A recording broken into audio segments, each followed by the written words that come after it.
Hello दोस्तों, स्वागत है आप सभी का हमारे यूट्यूब चैनल विधिकारी में। दोस्तों, इस वीडियो में हम अभिवचन तथा प्रलेख शास्त्र जो कि राजस्थान की जो जेएलओ की परीक्षा है, इसके लिहाज से बहुत महत्वपूर्ण है। इसमें यह इसके सिलेबस में है, तो इसी परीक्षा को ध्यान में रखते हुए हम इस वीडियो को रिकॉर्ड कर रहे हैं और इसमें हम 2-3 पार्ट में इसे कंप्लीट कवर करेंगे।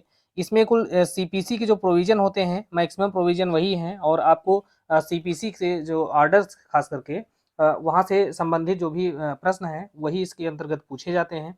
और हमने इसमें जो प्रश्नों का संकलन किया है और उसमें कोशिश किया है कि किसी भी प्रकार की त्रुटि ना हो और आपको सबको जो प्रश्नों का कलेक्शन है वो इस प्रकार से प्रोवाइड कराएं ताकि आपको जो परीक्षा में और उसको प्री परीक्षा में सॉल्व करने में आसानी हो। तो इस प्रकार के और भी जो सिलेबस है उसका वीडियो हमारे चैनल विधिकारी पर मिल जाएगा। आप वहाँ से हल कीजिए और जो अपनी तैयारी है उसको बेहतर कीजिए। आइए शुरू करते हैं इस वीडियो को और देखते हैं कि किस प्रकार के प्रश्न हैं जो इम्पोर्टेंट हैं और पूछे जा सकते हैं। तो पहला प्रश्न है, अभिवचन से क्या तात्पर्य है? तो जैसा कि आप अभिवचन की जो परिभाषा दी गई है सीपीसी के आदेश 6 के अंतर्गत दी गई है और इसमें क्या बताया गया है कि अभिवचन के अंतर्गत वाद पत्र और लिखित कथन आते हैं। तो वाद पत्र कहाँ दिया गया है? तो आदेश 7 के अंतर्गत। और लिखित कथन के बारे में प्रावधान कहाँ दिया गया है? तो आदेश 8 के अंतर्गत। तो यहाँ पर वाद पत्र और लिखित कथन ये दोनों ही अभिवचन के अंतर्गत आते हैं। नेक्स्ट क्वेश्चन है, सिविल प्रक्रिया संहिता में अभिवचन को जो परिभाषा है वह कहाँ दी गई है? तो अभी हमने देखा अभिवचन की जो परिभाषा है आदेश 6 और नियम 1 के अंतर्गत दी गई है और एक लाइन की परिभाषा है, इसमें यह बताया गया है कि अभिवचन के अंतर्गत वाद पत्र और लिखित कथन आते हैं। नेक्स्ट क्वेश्चन है, अभिवचन कितने प्रकार का होता है? तो अभिवचन जो है यह 2 प्रकार के होते हैं। तो अभिवचन 2 प्रकार के कौन कौन से? तो हमने बताया कि वाद पत्र और लिखित कथन। नेक्स्ट क्वेश्चन है, अभिवचन हो सकता है तो यह किस प्रकार से हो सकता है? तो अभिवचन जो है यह लिखित हो सकता है और मौखिक, ये दोनों ही प्रकार से इसको यह किया जा सकता है। नेक्स्ट क्वेश्चन है, अभिवचन के आधारभूत नियम सिविल प्रक्रिया संहिता में यह कहाँ दिए गए हैं? तो अभिवचन के जो आधारभूत नियम हैं वह आदेश 6 के नियम 2 के अंतर्गत दिए गए हैं। नेक्स्ट क्वेश्चन है, अभिवचन के नियम हैं तो इसमें से कौन सा है जो अभिवचन के नियम के अंतर्गत आता है? तो पहला विकल्प देखते हैं कि प्रत्येक अभिवचन में सारभूत तथ्यों का अभिवचन किया जाना चाहिए। यही कथन सही है क्योंकि यहाँ पर साक्ष्य का कथन नहीं किया जाता है और इसके अलावा विधि का कथन भी नहीं किया जाता, बल्कि यहाँ पर जो मूलभूत तथ्य हैं उन्हीं का जो है अभिकथन वहाँ पर किया जाता है। नेक्स्ट है, अभिवचन की विशिष्टियां हैं या विशेषताएं कौन सी हैं? तो अभिवचन के अंतर्गत कुछ बातें स्पष्ट होनी चाहिए। अभिवचन जो अर्थात वाद पत्र या लिखित कथन जब पेश किया जाता है तो उसमें जो है मूलभूत जो तथ्य हैं उनको शामिल किया जाना चाहिए, वह संक्षिप्त रूप में होने चाहिए और उसमें निश्चितता होनी चाहिए। तो इस प्रकार से ये जो सभी बातें हैं वह अभिवचन की विशेषताएं हैं या उसकी विशिष्टियों के अंतर्गत आते हैं। नेक्स्ट क्वेश्चन है, वैकल्पिक दलीलें या अल्टरनेटिव प्लीडिंग जो है इसके अंतर्गत क्या आता है? तो इसके अंतर्गत जो है विकल्पतः कई अधिकारों का सहारा लेना और विकल्पतः कई बचावों का सहारा लेना, यह जो कि वैकल्पिक अनुतोष की मांग करता हो। तो यह जो है यहाँ पर 1 और 2 ये दोनों ही इसके अंतर्गत आते हैं। नेक्स्ट है, वैकल्पिक अभिवचन कौन ले सकता है? तो वैकल्पिक अभिवचन जो है यह दोनों पक्षकार अर्थात वादी और प्रतिवादी यह दोनों ही इसका सहारा ले सकते हैं। नेक्स्ट क्वेश्चन है, अभिवचन से संबंधित इसमें से केस कौन सा है? तो यहाँ पर राजनारायण बनाम इंदिरा गांधी का जो मामला है यह अभिवचन से संबंधित है। नेक्स्ट क्वेश्चन है, अभिवचन में संशोधन किया जा सकता है। तो अभिवचन में संशोधन जो है वह किस प्रकार से किया जाता है? तो इसके संदर्भ में जो प्रावधान है सबसे पहले ये देखेंगे कि इसका जो प्रावधान है वह आदेश 6 के अंतर्गत और नियम 17 में दिया गया है। तो आदेश 6 का नियम 17 क्या कहता है? तो इसमें अभिवचनों के संशोधन के बारे में प्रावधान करता है। आदेश 6 रूल 17। तो इसमें क्या है कि न्यायालय जो है कार्यवाहियों के किसी भी प्रक्रम पर और किसी भी पक्षकार को जो है उसकी सूचना दे करके यहाँ पर उन जो विवादक प्रश्न हैं उनका जो अवधारण करने के लिए वहां पर संशोधन कर सकता है। तो पक्षकार के आवेदन पर और न्यायालय स्वप्रेरणा से, तो इस प्रकार से इन दोनों ही रीतियों से यहाँ पर संशोधन किया जा सकता है। नेक्स्ट क्वेश्चन है, अभिवचनों में अनिवार्य संशोधन से तात्पर्य क्या है? तो अनिवार्य संशोधन से तात्पर्य है कि ऐसा संशोधन जिसका आदेश जो है न्यायालय ने अपनी इच्छा से दिया है तो उसका भी संशोधन अनिवार्य रूप से कर दिया जाएगा और ऐसा संशोधन जिसका आदेश न्यायालय जो है विपक्षी पक्षकार के आवेदन पर देता है। तो इन दोनों ही परिस्थितियों में जो है अभिवचन में संशोधन किया जाएगा और ऐसा जो संशोधन होगा वह अनिवार्य रूप से किया जाएगा। नेक्स्ट है ऐच्छिक संशोधन से क्या तात्पर्य है।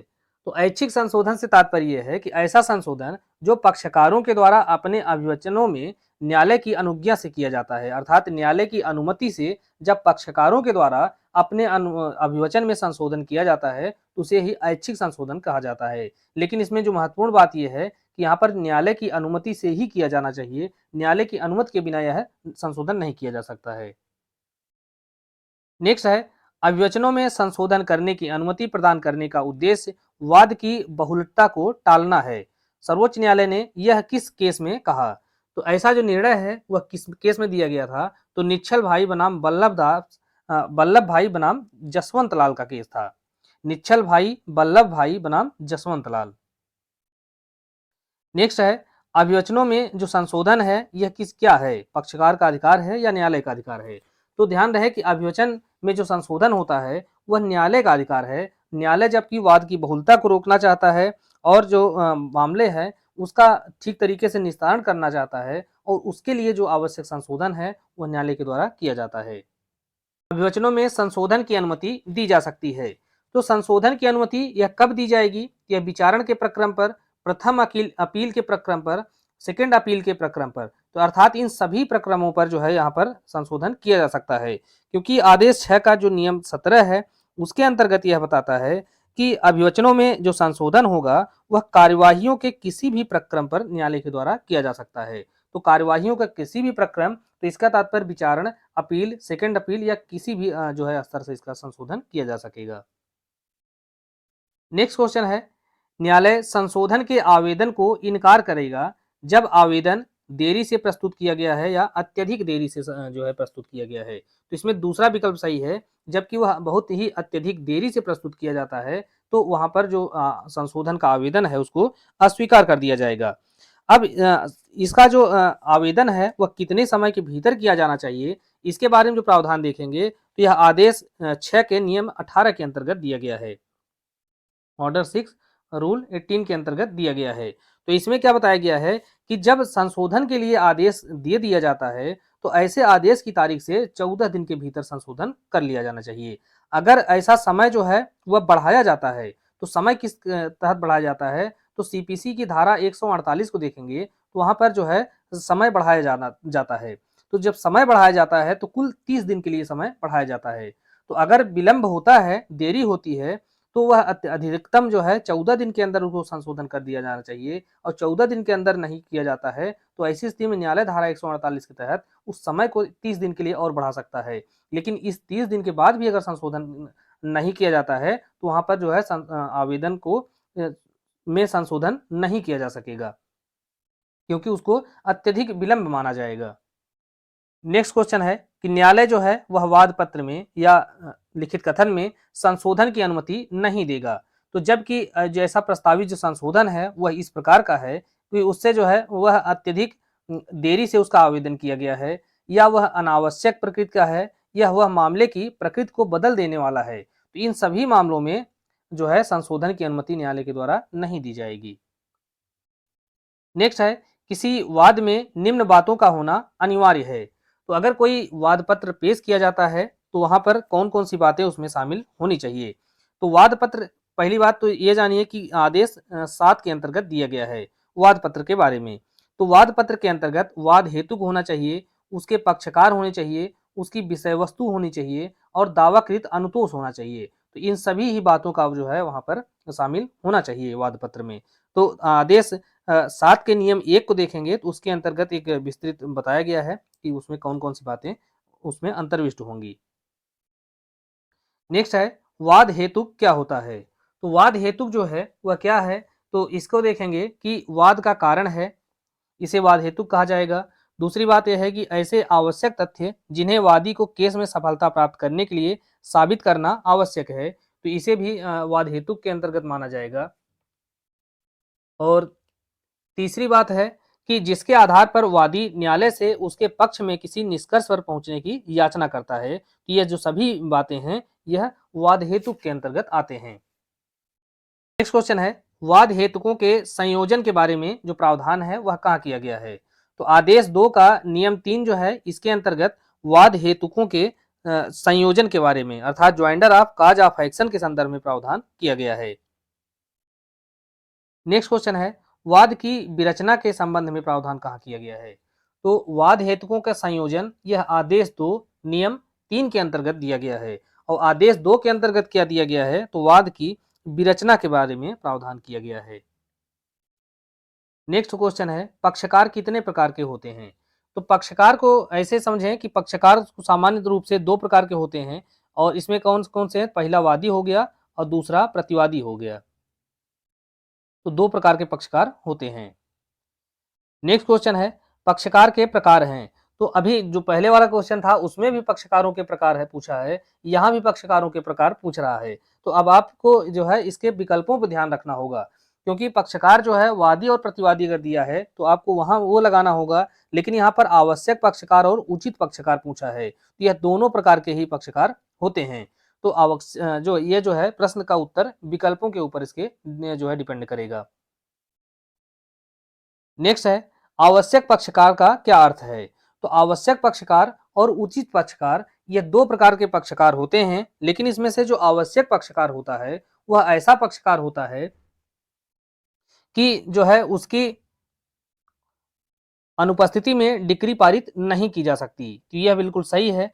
दूसरा है कि ऐसे पक्षकार जिसके असंयोजन से मामले के गुणागुण और न्यायालय की अधिकारिता प्रभावित होती है, तो यह भी सही है। और ऐसा पक्षकार है जिसकी उपस्थिति मामले के अंतिम अवधारण के लिए आवश्यक है। तो ये जो आवश्यक पक्षकार हैं इसकी जो है यहाँ पर आवश्यकता के लिए यह तीनों जो कथन है वह सही है, अर्थात उसकी अनुपस्थिति में कोई भी निर्णय डिक्री आदेश पारित नहीं किया जा सकता है, वह जो है वह अनिवार्य व्यक्ति होता है।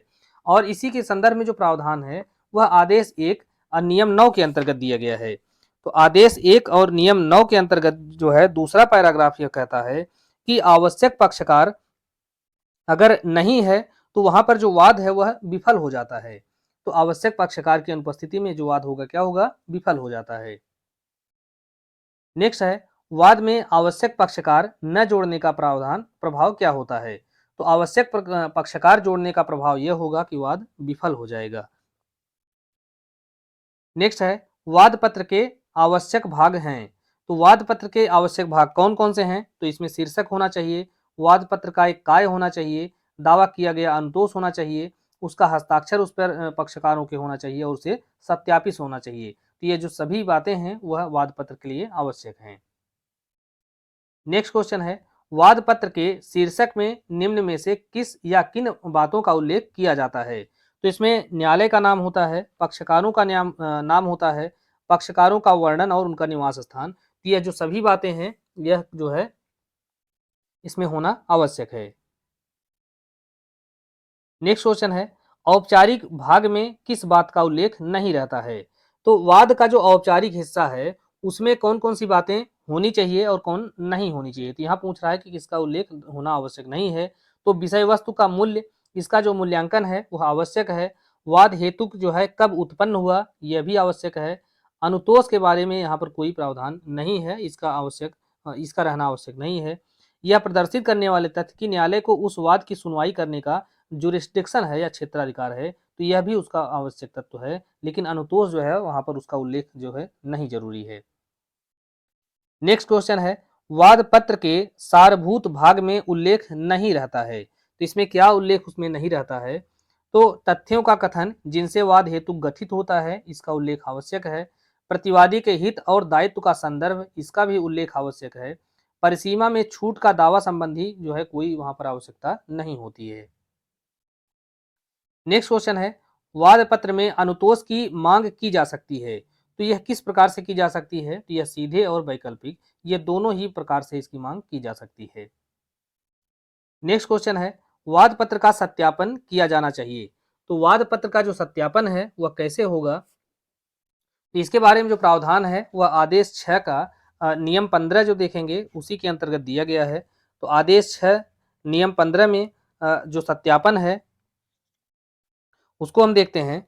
तो सत्यापन जो है उसके सिवाय कि तत्समय प्रवृत्ति किसी विधि द्वारा या अन्यथा उपबंधित है, हर अभिवचन में उसे करने वाले पक्षकार द्वारा या उनके में से किसी एक के द्वारा या अन्य व्यक्ति के द्वारा जिनके बारे में न्यायालय को समाधान रूप हो जाता है कि वह मामले के तथ्यों से परिचित है। तो वही जो है, अगर कोई व्यक्ति जो है, चाहे वह वादी हो चाहे उसका अधिवक्ता हो, उनमें से जो भी उस मामले के तथ्यों से परिचित है, तो ऐसे व्यक्ति के द्वारा जो है वहां पर वाद पत्र का सत्यापन किया जा सकेगा। नेक्स्ट क्वेश्चन है, सत्यापन के संबंध में निम्न कथनों में से कौन सा कथन यहाँ पर असंगत है, असत्य है अर्थात गलत है। तो सत्यापन के बारे में कौन सा कथन गलत है, तो हम विकल्प देखते हैं। तो पहला है कि सत्यापन में त्रुटि जो है वह सारपूर्ण नहीं है, तो उसे पश्चातवर्ती प्रक्रम पर दूर किया जा सकता है, यह कथन सही है। दूसरा है कि वादपत्र में सत्यापन या हस्ताक्षर संबंधी कोई त्रुटि वादपत्र के लिए घातक नहीं है और उसे संशोधन के द्वारा पश्चातवर्ती अवसर पर उसको दूर किया जा सकता है, तो यह भी सही है। तीसरा है कि सत्यापन का उद्देश्य वाद पत्र में किए गए कथनों की जिम्मेदारी किसी व्यक्ति पर निर्धारित करना है, तो यह भी सही है। और चौथा कथन है कि झूठा सत्यापन आईपीसी की धारा 193 के अंतर्गत दंडनीय नहीं है, तो यह कथन गलत है क्योंकि यह एक दंडनीय है धारा 193 आईपीसी के अंतर्गत। नेक्स्ट क्वेश्चन है, लिखित कथन का भाग होता है। तो लिखित कथन का भाग क्या है, तो इसमें सारभूत भाग और औपचारिक भाग, यह दोनों ही लिखित कथन के भाग हैं। और लिखित कथन के बारे में प्रावधान कहाँ दिया गया है, तो आदेश 8 के अंतर्गत लिखित कथन, मुजरा या प्रतिदावा, इसके बारे में वहां पर प्रावधान किया गया है। नेक्स्ट क्वेश्चन है, लिखित कथन का औपचारिक भाग संबंधित है, तो यह किससे संबंधित है। तो लिखित कथन का जो औपचारिक भाग होता है वह शीर्षक से और हस्ताक्षर और सत्यापन, इन दोनों ही बातों से संबंधित होता है। क्वेश्चन है, लिखित कथन का सारभूत भाग किससे संबंधित है, तो यह प्रत्याख्यान, विलंबात्मक दलीलें, विधिक आपत्तियां, प्रतिसादन, मुजरा जो है, इन सभी बातों से संबंधित है। नेक्स्ट क्वेश्चन है, प्रत्याख्यान के आधारभूत नियम कौन से हैं। तो यहाँ पर प्रत्याख्यान से तात्पर्य लिखित कथन है। तो लिखित कथन के जो आवश्यक नियम हैं उसमें ये बातें शामिल हैं कि उसको स्पष्ट होना चाहिए, वांछल पूर्ण नहीं होना चाहिए, और प्रत्याख्यान न किए गए प्रत्येक तथ्य का अभिकथन स्वीकारोक्ति मान लिया जाता है, अर्थात उसको स्वीकृति मान लिया जाता है। तो ये जो सभी बातें हैं ये इसके आवश्यक नियम हैं। नेक्स्ट क्वेश्चन है, निम्न स्थितियों में एक प्रत्याख्यान वाक्छलपूर्ण हो सकता है। तो इसके बारे में जो प्रावधान है आदेश 8 के रूल 4 के अंतर्गत दिया गया है। तो इसके अंतर्गत यह बताया गया है कि वाक्छलपूर्ण जो प्रत्याख्यान है वह कब हो सकता है। तो यह तब हो सकता है जबकि वह प्रत्याख्यान अत्यंत शाब्दिक हो, दूसरी बात है कि अत्यंत विस्तृत हो, और यदि इनकार स्पष्ट न किया गया हो या वह भ्रामक हो, तो ऐसी स्थिति में उसको क्या माना जाएगा, वाक्शल्यपूर्ण अर्थात धोखा देने वाला या कपटपूर्ण माना जाएगा। नेक्स्ट क्वेश्चन है, प्रतिदावा दाखिल किया जा सकता है। तो इसे कब दाखिल किया जा सकता है, तो इसके बारे में प्रावधान आदेश 8 के नियम 6A के अंतर्गत दिया गया है। तो इसके अनुसार यह जो है लिखित कथन के पहले, लिखित कथन के पश्चात, साक्ष्य का अभिलेख जो है प्रारंभ होने से पहले, इन सभी परिस्थितियों में जो प्रतिदावा है उसको दाखिल किया जा सकता है। नेक्स्ट है, प्रतिदावा का बचाव लिया जा सकता है। तो यह किन मामलों में जो प्रतिदावा का बचाव है वह लिया जा सकता है। तो यह जो है धन संबंधी वादों में यह नहीं लिया जा सकता है, किसी भी वाद में या लिखित कथन में संशोधन के माध्यम से, इन दोनों ही परिस्थितियों में प्रतिदावा का बचाव लिया जा सकता है। नेक्स्ट है, अपील के ज्ञापन के भाग होते हैं। तो अपील के ज्ञापन के भाग इसमें से कौन से होते हैं, तो इसमें जो है अपील का शीर्षक, उसका परिचयात्मक कथन और उसका वाद जो मूल्य है, अपील का मूल्य है, ये सभी बातें जो है ज्ञापन के अंतर्गत शामिल होनी चाहिए। नेक्स्ट क्वेश्चन है, अपील के ज्ञापन के भाग होते हैं। तो अपील के ज्ञापन के भाग यहाँ पर कौन कौन से होते हैं, तो इसमें पहला है औपचारिक भाग, दूसरा है सारभूत भाग, तीसरा अनुतोष। तो ये सभी जो बातें हैं वहां पर अपील के ज्ञापन में शामिल होती हैं। नेक्स्ट है, अपील में नए आधार नहीं उठाए जा सकते, इस नियम का अपवाद कौन सा है। तो इस नियम से संबंधित जो अपवाद हैं वह प्रांग न्याय से संबंधित कोई आपत्ति है तो वह उठाई जा सकती है, परसीमा संबंधी आपत्ति है तो वह भी उठाई जा सकती है, क्षेत्राधिकार के संदर्भ में अगर कोई आपत्ति है तो वह भी, अर्थात ये सभी जो हैं इस नियम के अपवाद हैं कि अपील में नए आधार नहीं उठाए जा सकते। तो अपील में सामान्य नियम यह है कि कोई नए आधार नहीं उठाए जा सकते, लेकिन जब ऐसी परिस्थितियां हों ये तीनों, तो यहाँ पर यह आधार वहां पर उठाए जा सकते हैं। नेक्स्ट है अपील के प्रारूप के आधारों को तैयार करने का नियम, यह कैसा होना चाहिए। तो यह जो है आधार स्पष्ट और विशिष्ट रूप में लिखा जाना चाहिए, संक्षेप में लिखा जाना चाहिए, उसका उल्लेख नियमों के अनुसार करना चाहिए और प्रत्येक विशिष्ट आपत्ति को पृथक पृथक लिखना चाहिए। तो ये सभी जो हैं यह अपील के प्रारूप के आधारों को तैयार करने के एक नियम हैं। नेक्स्ट है अपील के ज्ञापन हस्ताक्षरित होने चाहिए। तो अपील का जो ज्ञापन है, चूंकि अपील हमेशा ज्ञापन के माध्यम से किया जाता है, तो ये अपील का जो ज्ञापन है यह अपीलकर्ता या उसके अधिवक्ता इनमें से किसी व्यक्ति के द्वारा यहाँ पर हस्ताक्षरित हो सकती है। तो आपको या तो अपीलकर्ता या उसका अधिवक्ता एवं या और शब्द को आपको ध्यान रखना है। इसके बारे में जो प्रावधान है यह कहाँ दिया गया है, तो आदेश 41 का जो नियम पहला है इसी के अंतर्गत इसे बताया गया है। नेक्स्ट है अपील के ज्ञापन का जो सत्यापन है वह क्या है, अपेक्षित है या नहीं है।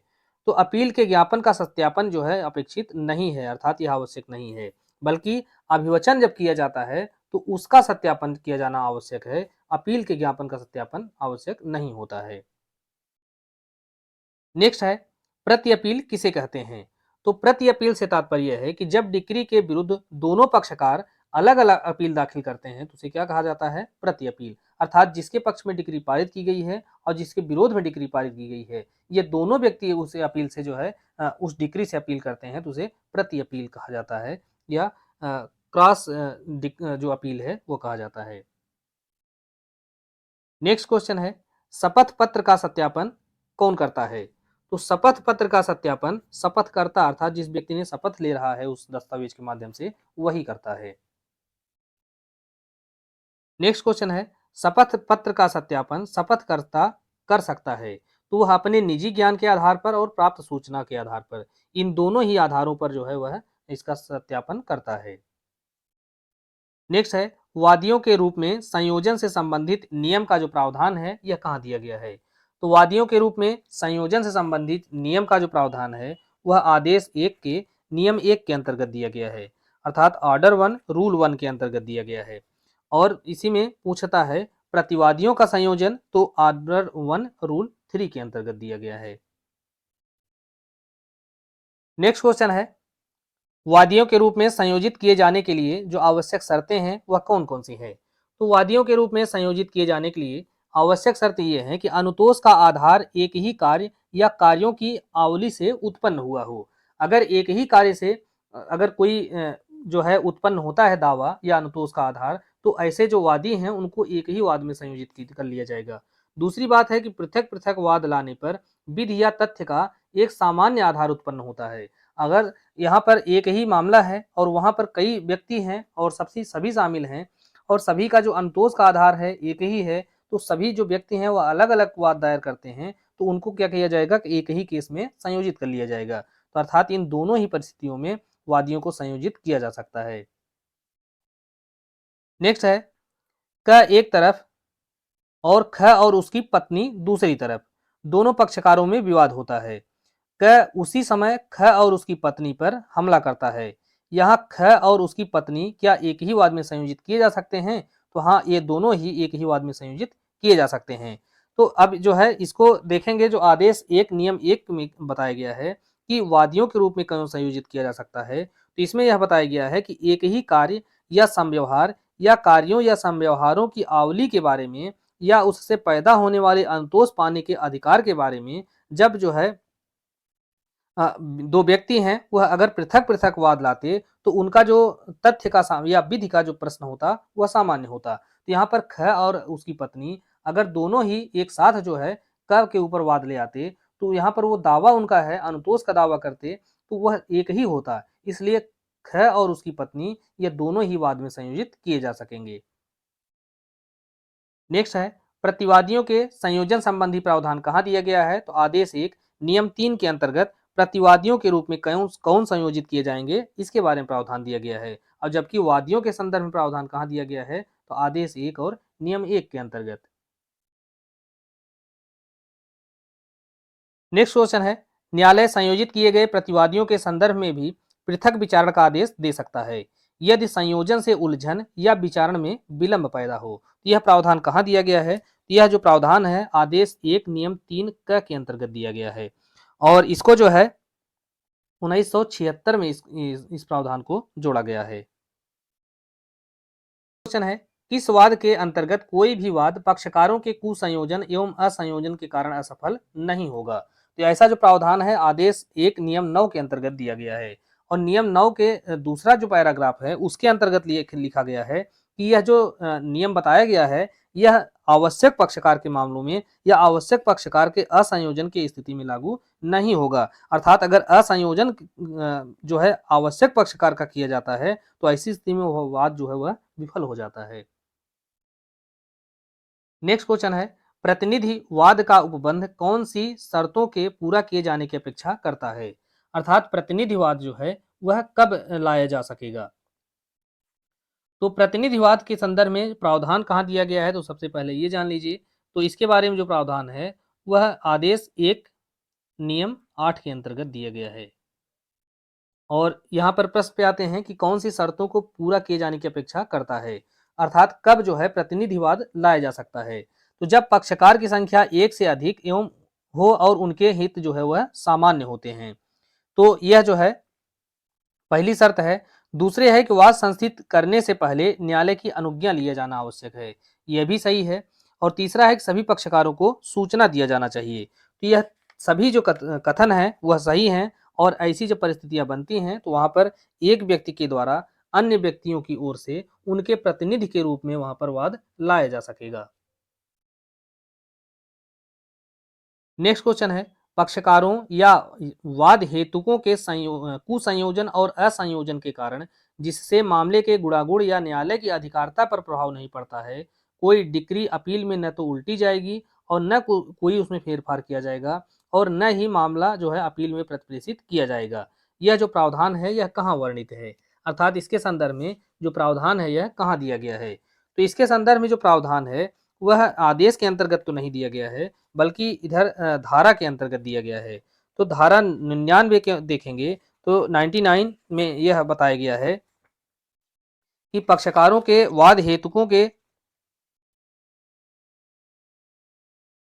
ऐसे कुसंयोजन या असंयोजन के या वाद की किन्हीं भी कार्यवाहियों में ऐसी गलती त्रुटि या अनियमितता के कारण जिससे मामले के गुणागुण या न्यायालय की अधिकारिता पर प्रभाव नहीं पड़ता है, कोई भी डिक्री अपील में न तो उल्टी जाएगी न उसमें फेरफार किया जाएगा और न ही उसको अपील के लिए किसी अन्य न्यायालय को प्रेषित किया जाएगा।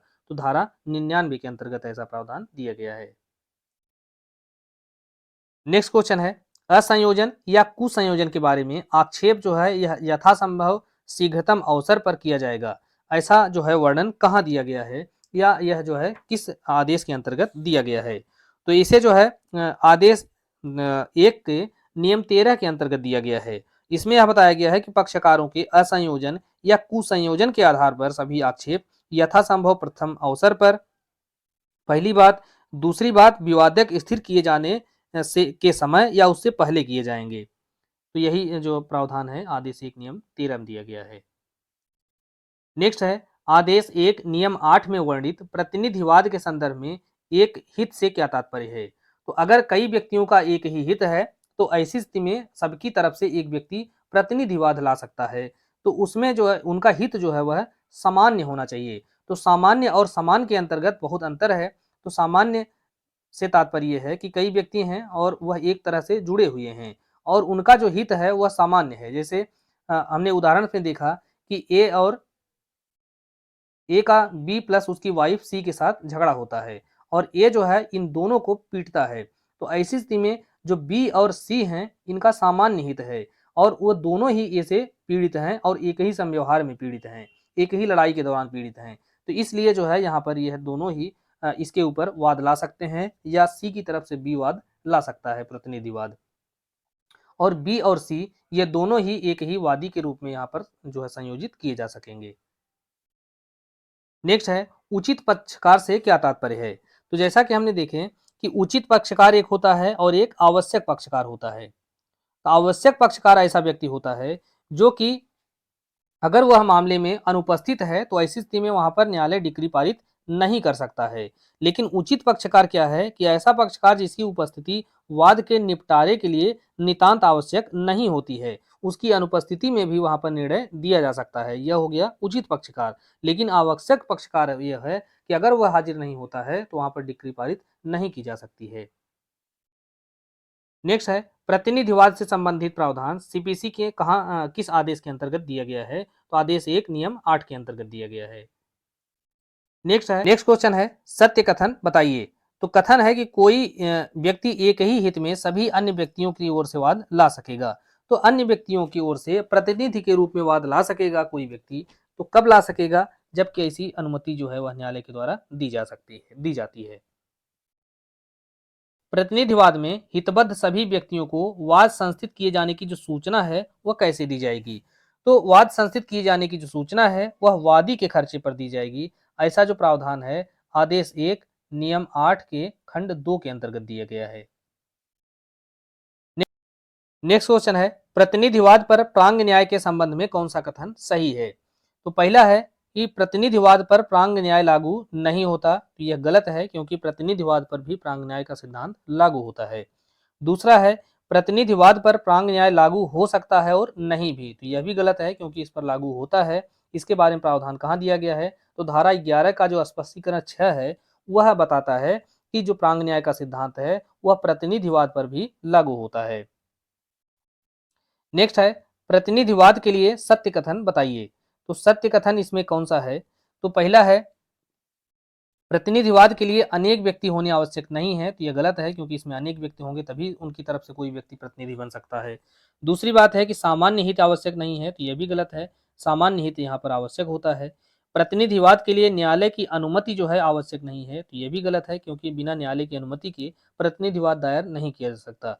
और चौथा कथन है कि प्रतिनिधिवाद में सूचना जो है वादी के खर्चे पर दी जाती है, तो यही कथन सही है। नेक्स्ट है यदि प्रतिनिधिवाद का मालिक वाद या प्रतिरक्षा में सम्यक तत्परता से कार्यवाही नहीं करता तो उसे हटाया जा सकता है। तो उसको किस प्रकार से हटाया जा सकेगा, तो उसको न्यायालय के द्वारा हटाया जा सकेगा। और इसके संदर्भ में जो प्रावधान कहाँ दिया गया है, तो आदेश 1 के नियम 8 खंड 6 के अंतर्गत इसके बारे में प्रावधान दिया गया है।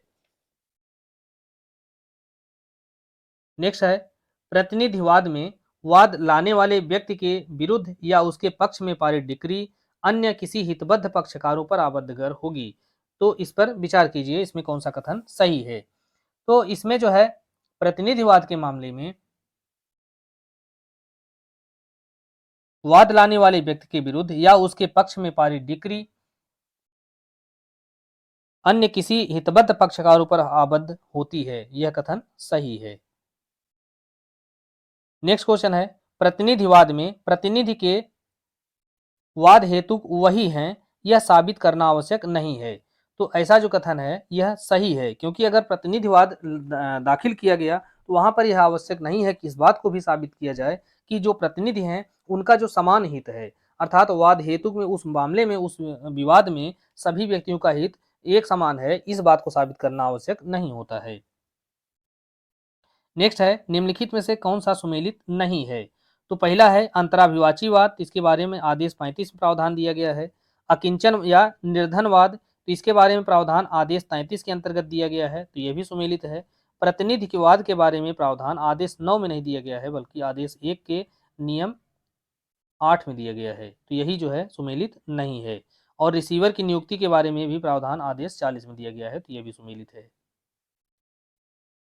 नेक्स्ट क्वेश्चन है ये भी सुमेलित करने के लिए अकिंचनवाद आदेश 33, प्रतिनिधिवाद आदेश 1 नियम 8, अंतराभिवाचीवाद आदेश 35 और सरकार के विरुद्धवाद यह आदेश 27 के अंतर्गत यहाँ पर सभी जो है वह सुमेलित हैं।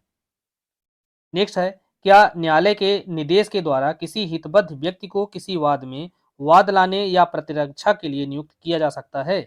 तो न्यायालय के निर्देश के द्वारा किसी हितबद्ध व्यक्ति को वाद लाने के लिए या प्रतिरक्षा के लिए नियुक्त किया जा सकता है। और इसके बारे में जो प्रावधान कहाँ दिया गया है, तो आदेश 1 के नियम 10 के अंतर्गत दिया गया है।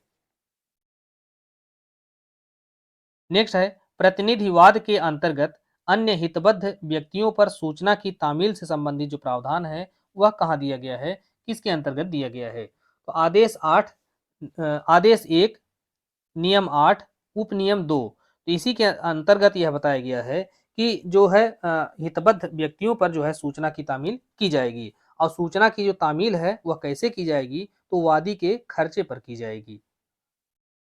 नेक्स्ट है कोई व्यक्ति जिसकी ओर से या जिसके फायदे के लिए कोई वाद दायर किया जाता है या प्रतिरक्षा की जाती है, उस वाद में पक्षकार बनाए जाने के लिए न्यायालय को क्या आवेदन कर सकता है या नहीं कर सकता है, तो उसके लिए आवेदन वह कर सकता है।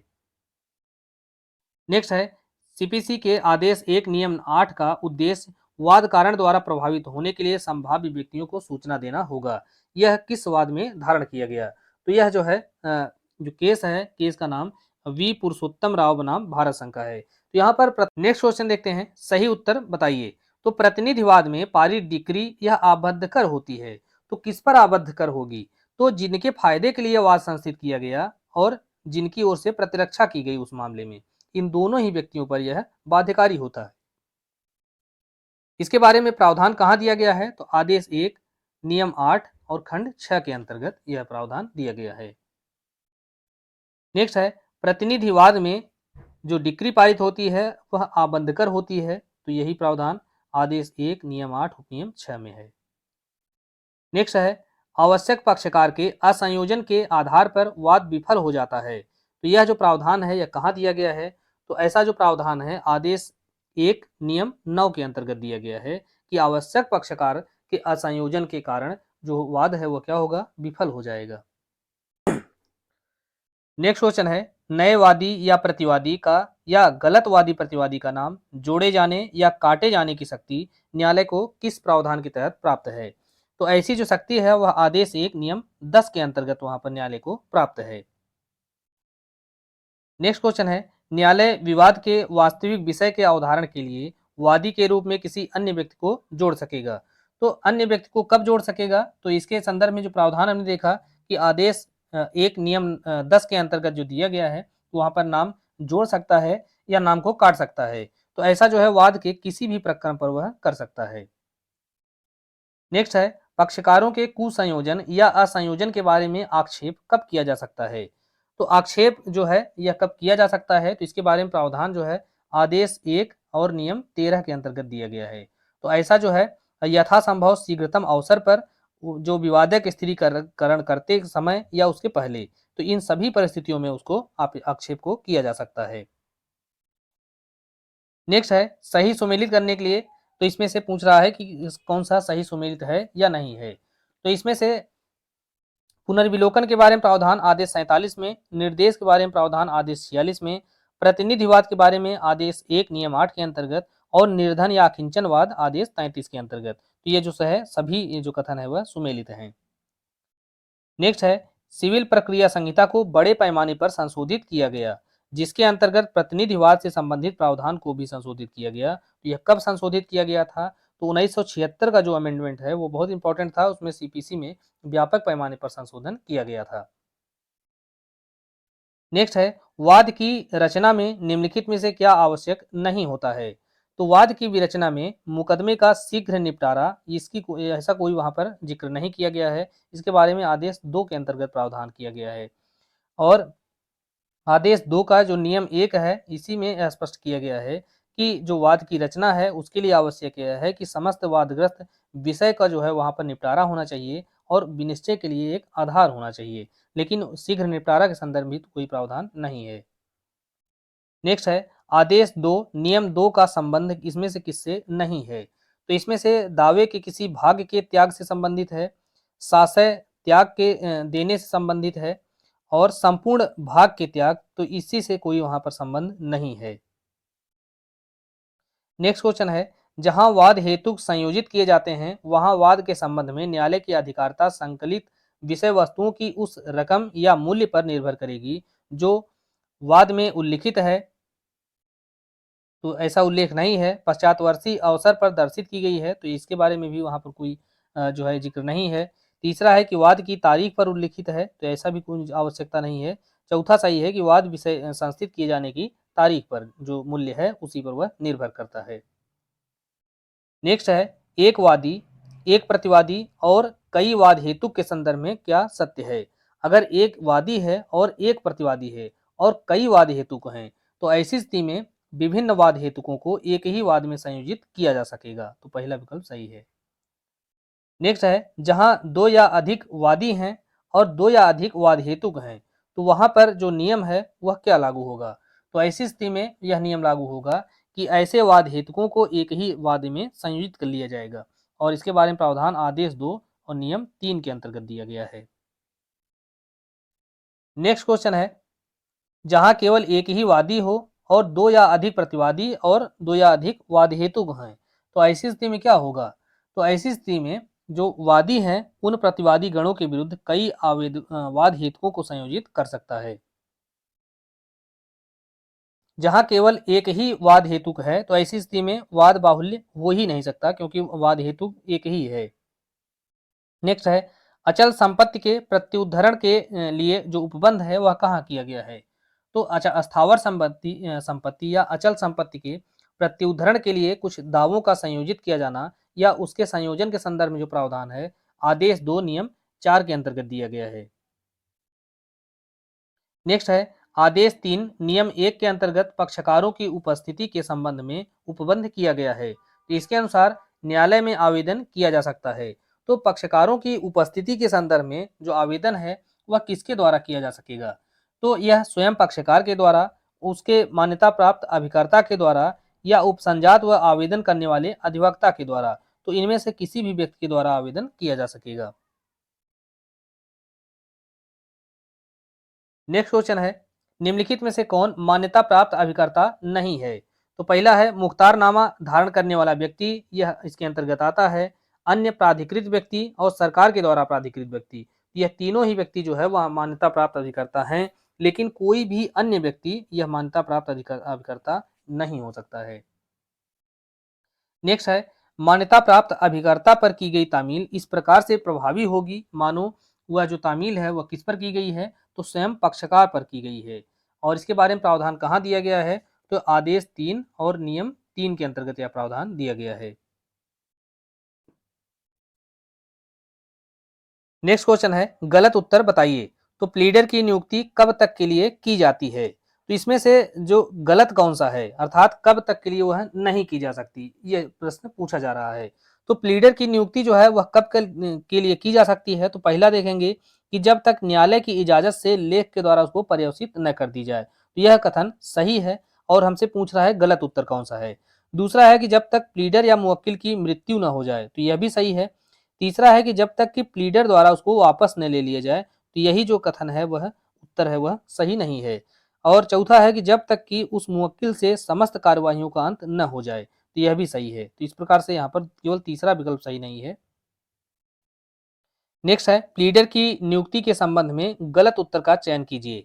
तो पहला है ऐसी नियुक्ति विशेष या साधारण रूप से हो सकती है, तो यह जो है सही है। गलत उत्तर का हमसे पूछ रहा है। दूसरा है कि ऐसी नियुक्ति मालिक के द्वारा हस्ताक्षरित होनी चाहिए, यह भी सही है। तीसरा है कि ऐसी नियुक्ति शपथ पत्र द्वारा की जानी चाहिए, तो यही जो है सही नहीं है, क्योंकि यहाँ पर शपथ पत्र की आवश्यकता नहीं होती है। चौथा है कि ऐसी नियुक्ति को प्रमाणित प्रति जो है न्यायालय में फाइल की जाएगी, तो यह भी सही है। नेक्स्ट है पक्षकारों की ओर से मान्यता प्राप्त अभिकर्ता उपसंजाति आवेदन और कार्य कर सकेंगे। तो यह जो है किस धारा के तहत या किस आदेश के तहत ऐसा कार्य कर सकेंगे। तो आदेश 3 और नियम 2 के तहत वो ऐसा कार्य कर सकेंगे। आदेश 3 नियम 2 के तहत। नेक्स्ट क्वेश्चन है प्लीडर की नियुक्ति का उपबंध कहाँ दिया गया है। तो हमने देखा था प्लीडर की नियुक्ति के बारे में जो प्रावधान है आदेश 3 नियम 4 के अंतर्गत दिया गया है। नेक्स्ट है गलत उत्तर बताइए। तो पहला है इसमें वाद पत्र न्यायालय में दाखिल किया जाना चाहिए, तो यह बिल्कुल सही है और हमसे गलत प्रश्न पूछ रहा है, गलत उत्तर पूछ रहा है। दूसरा है कि वाद पत्र इस निमित्त नियुक्त न्यायिक अधिकारी के पास भी दाखिल हो सकता है, तो यह भी सही है। वाद पत्र 2 प्रतियों में दाखिल होना चाहिए, यह भी सही है। और नेक्स्ट है कि वाद पत्र विशेष न्यायालय में दाखिल करना चाहिए, तो यही जो है सही नहीं है। नेक्स्ट है सही उत्तर का चयन कीजिए। क्वेश्चन है सही उत्तर का चयन कीजिए। तो पहला है वाद पत्र सीपीसी के आदेश 21 के अनुसार होना चाहिए, तो यह गलत है। दूसरा है कि वाद पत्र आदेश 6 और 8 के नियमों के अनुपालन में होना चाहिए, तो यह भी सही नहीं है। तीसरा है कि वाद पत्र आदेश 6 और आदेश 7 के नियमों के अनुपालन में होना चाहिए, तो यही सही है, क्योंकि आदेश 6 के अंतर्गत अभिवचन के बारे में बताया गया है, अभिवचन की परिभाषा दी गई है। और अभिवचन 2 प्रकार के होते हैं, एक 7 में बताया गया है वाद पत्र, और 8 में बताया गया है जो है लिखित कथन। तो यह जो है आदेश 6 और 7 के नियमों के अनुपालन में होना चाहिए।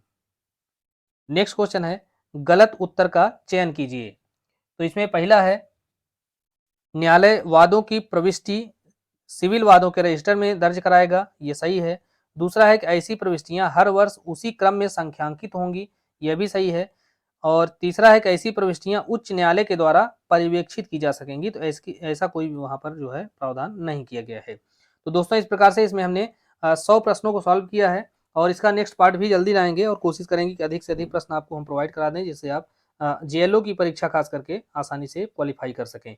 तो यह जो है बहुत सारे प्रश्न हैं इसमें रिपीटेड हैं, इसीलिए हमने बहुत ज़्यादा उसमें एक्सप्लेन नहीं किया। और जो आप प्रश्न हैं उसको अधिक से अधिक अगर सॉल्व करेंगे तो जो है आपकी जो तैयारी है प्री की खास अगर वो बहुत अच्छी हो जाएगी। और ये सभी जो प्रश्न हैं पूरी कोशिश की गई है कि उसको बेयरएट से या अन्य जो माध्यम हैं उनको वहाँ से करेक्ट करके आपको हम प्रोवाइड कराएं। मिलते हैं नेक्स्ट वीडियो में, धन्यवाद।